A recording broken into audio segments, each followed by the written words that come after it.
Hello there, everyone. It's Bobby3 back with another kicking TV show review. Another kaiju show today. It is Godzilla 1978 Season 2. Yes. Season 2 is now finally available to the public. It was alive via reruns. I think it still was, maybe even on Boomerang. But there was never an official home video release of Season 2. And they released it a while after they released Season 1. I reviewed Season 1 a while back, but this is Season 2. It's now on YouTube for free. Each episode is split into like 3 parts, I guess to make it easier for children to digest them, but also probably because it'll triple the views on each episode. But it's a Hanna-Barbera cartoon, and if you know anything about Hanna-Barbera animation, it's all incredibly cheap. It's very cheap. It's fine, though. But the show isn't anything, like, crazy, you know?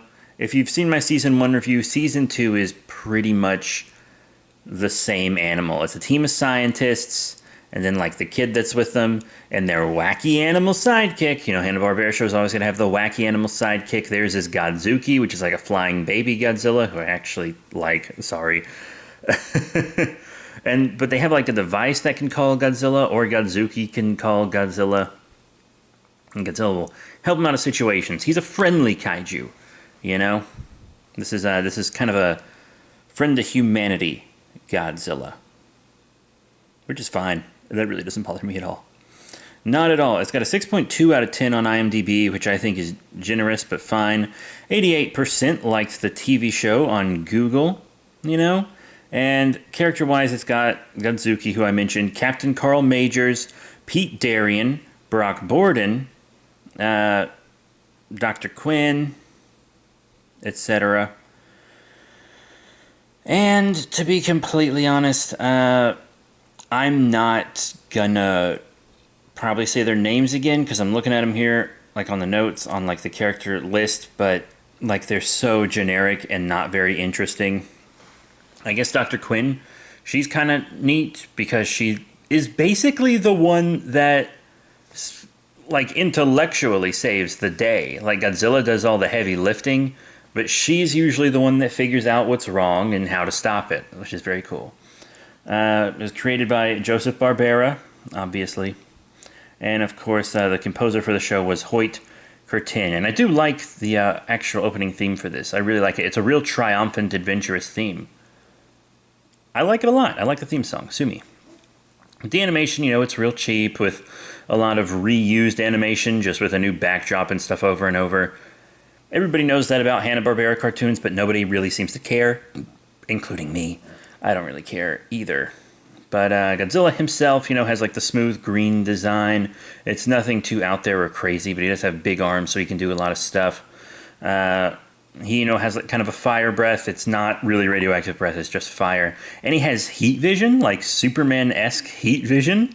And you're like, probably like, oh, that could come in handy if he's muzzled and can't use his fire breath. But, I mean, they're both just heat attacks that come from the front of the face. But so he's not muzzled, they seem basically the same. I guess the heat vision is maybe a bit more pinpoint accurate, but they don't really play it up like it's significantly different than the fire breath. It might have just been easier to animate than the fire breath also, because it's just straight red lines while the fire breath is, you know, moving fire and whatnot. But oh well. It's fine by me. I mean, if I can accept Shin Godzilla's back lasers and tail mouth laser. Heat vision? That's fine. Heat vision's also one of my favorite superpowers ever. I just think it looks so cool.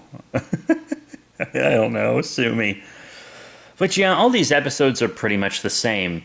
The team runs onto a problem, typically in the ocean or on an island. There's usually a giant monster or a robot, and Godzilla has to help them fight it after they figure out how to defeat it. Really basic, episodic show, which is fine. I actually prefer episodic television to serialized. I feel like most adults prefer serialized nowadays, especially after the advent of Game of Thrones. But serialized shows are just such an investment, a huge investment that you really have to focus on. And I like episodic because I can kind of watch them in whatever order I want, and I can kind of half pay attention and I'll still probably get the whole plot. And also, it's just not as much of a commitment. It really isn't.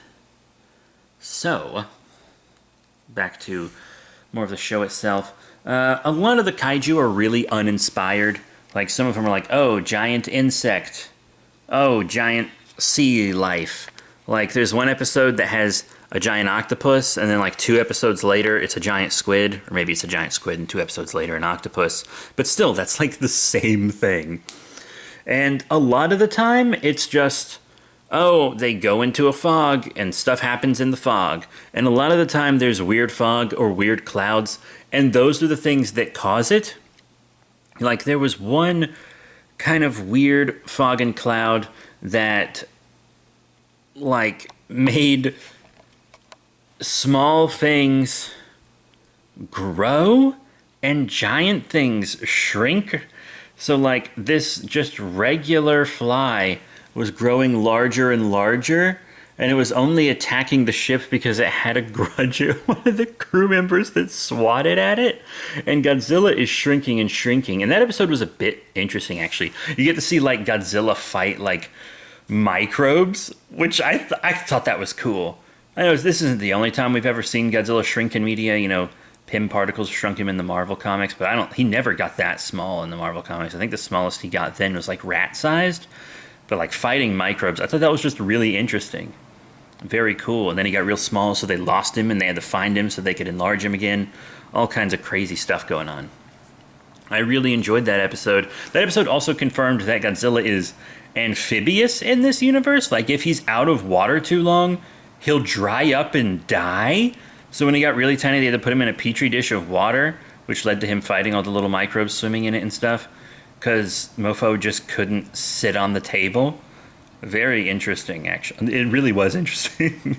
An interesting episode. And there was one episode where, like, there was a lunar eclipse and the moon went crazy, and this big monster from living inside the moon called the Gravity Goliath fell down to Earth, and it had, like, gravity manipulation powers and this simple but weird design. That was a neat little episode. Godzilla doesn't even kill the thing. They have to send it back to the moon because it's too strong. Really wild. So some episodes were, like, really basic and boring, and then other episodes were actually kind of interesting, even if 100% of the time you pretty much know what's going to go on. You know how every episode's going to end. But this show is also for small children, you know? So it's got a real black and white concept of good and evil. There's always going to be happy endings and whatnot, which is fine. It's fine. It might not be for an adult that wants to watch it. They might not like that, and that's fine too, because it's not for adults. I enjoy it. I'm probably not gonna rewatch it a bunch. I mean, I've rewatched Godzilla the Animated Series, quote-unquote Godzilla the Series, a few times. You know, the one of Godzilla Jr., Zilla Jr., whatever. But this one I probably won't be revisiting anytime soon. But however, I do want to say that the finale surprised me. I kind of expected the last episode of Season 2, which is the final season, to just kind of be a standard adventure. And it wasn't. It was like aliens invading, which I know is pretty basic for Godzilla, but they were like ice aliens? And this is super weird, actually, because they were terraforming the Earth to be completely frozen so they could live on it. But then the frozen asteroid they live on, they also wanted it to collide with Earth and destroy it. And those two things seem to be contradictory goals, do they not? Very weird, but they're just like generic ice aliens. And since they're made 100% of ice, you don't have to feel bad when a human being just straight up kills and melts one with a gun. But it was actually pretty wild because the stakes were much higher. A lot of the time the stakes in this show are either just threatening a part of the world, or if it is threatening the world, it's like not in the biggest way. And most of the episodes really just seem to threaten the ship and its crew.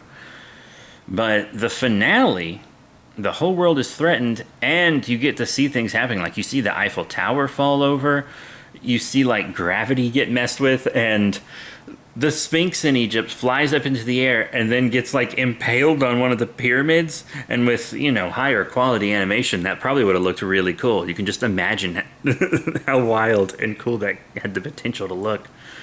So yeah, like the world is getting screwed up and it's gonna be destroyed, and Godzilla saves the entire planet and then laughs with the main characters at the end. At the end of all these Hanna-Barbera shows, at the end of each episode, all the characters kind of just stand and laugh together. Like, each episode of this usually ends with the Godzuki antic and everyone laughing.